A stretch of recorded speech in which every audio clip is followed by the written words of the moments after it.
Yeah, so I think, it really depends on when you think about the displaced worker, what they were doing before they were displaced and kind of at what level they were employed. We find that some of the more highly skilled employees that are, unfortunately laid off in some of, hospitality sectors, tourism, have been able to move into other career paths, whether that's government, nonprofits, associations. There's been a little bit more of a pathway there.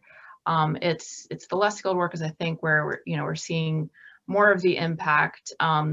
There's a lot of work being done at the county level. We have a regional workforce council that has specific programs on reskilling, upskilling.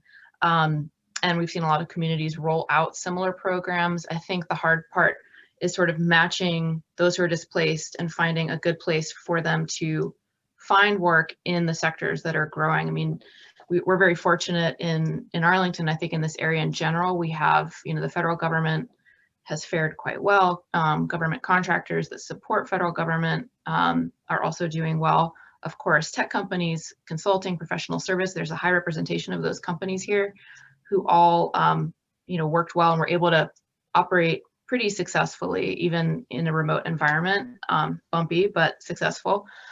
And so, we've been thinking about what can our role be to take some of the perhaps more highly skilled employees that are coming out of hospitality sector or nonprofit sector that are used to working in professional environments, have college degrees, have some aptitude for technology, and work to get them those certifications and build up those skills so that they can join all of these companies that are still growing and advertising jobs and unable to fill the roles because it's such a competitive world for tech talent.